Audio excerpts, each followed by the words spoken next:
Like you must have a business card. Well, yes, I do. Thank you. You do?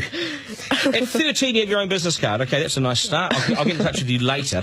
Sure. What do you do?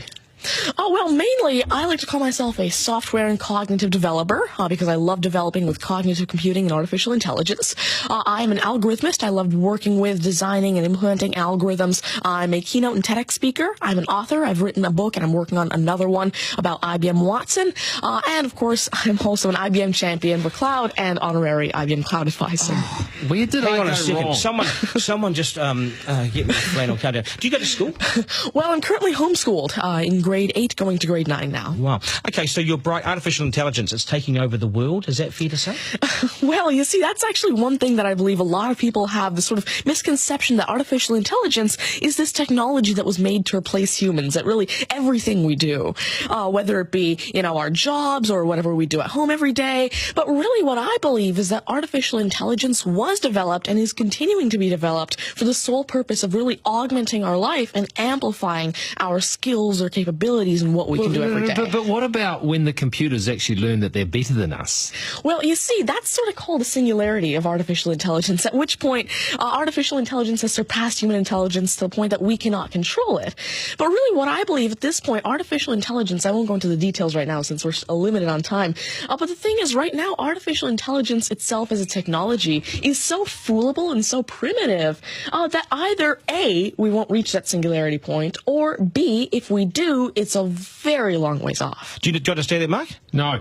I couldn't. I wanted to take notes for the exam at the end of it. You lost them in the first sentence. Could I perhaps offer you a golf ball? There you go. Thank you very much. You do this YouTube channel, which you teach people. What is that all about, and who is your target audience? Yeah, sure. Now, I actually have a YouTube channel called Tanmay Teaches that I've been running for around 6 years now, and it has over 144 videos and now 22,000 subscribers. And so on it, I love to teach about computing, really programming, these algorithms that I develop, machine learning especially, math, science, and especially technologies like IBM Watson. Because, of course, I like to share my knowledge because I realize that there's this lack of resources for people to learn about technologies like AI, which is why I absolutely love sharing my knowledge through, of course, these YouTube videos, the books that I'm authoring, the keynotes that I have, and really Watson comes in here in such a great way because Watson allows me... What's Watson?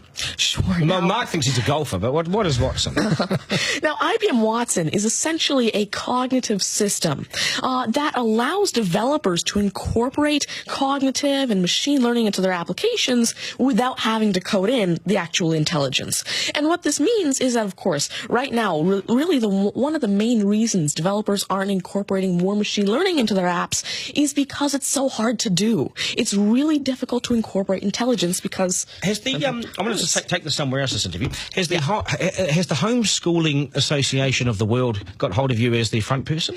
Well, there is actually a Homeschooling Legal Defense Association, I believe, HSLDA in Canada, and I actually had a keynote for them last year in Niagara Falls. You're the poster boy for homeschooling, aren't you? Well, I did have a keynote for them, and I talked a lot about the advantages of homeschooling and why it's great for kids who want to go into different and really targeted subjects. Okay, I want to get right down to business now. When did you realise you were bright and smarter than most?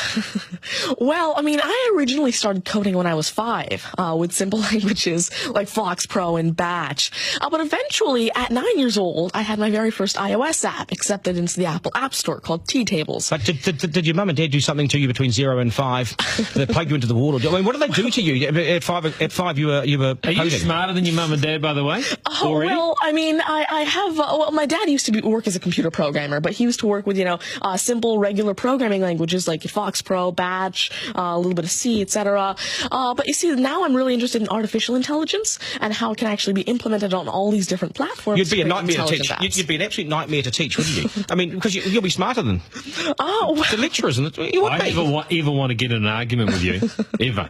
But I would like to see you on a quiz show because I think you would nail that. Well, you see, there is one thing that I've been working on, and it's essentially an app called Ask Tanmay, an NLQA system, And so essentially it's a system that can take your natural language questions and answer them for you using Watson and artificial intelligence. And actually, the original reason why I made Ask Tanmay, there's an Indian version of the Who Wants to Be a Millionaire show called KBC, which I originally wanted Ask Tanmay to play. So that actually ties in quite a bit with what I wanted to do. It's nice to see you. Do you get, because you're homeschooling, you wouldn't go to school dances and things like that, would you? School socials and things? Do you well, I actually used to be regularly schooled until grade 6. Right. Then I became homeschooled, and so of course I still do have my This is friends still from a school. victory for public schools. Take that golf ball Yep.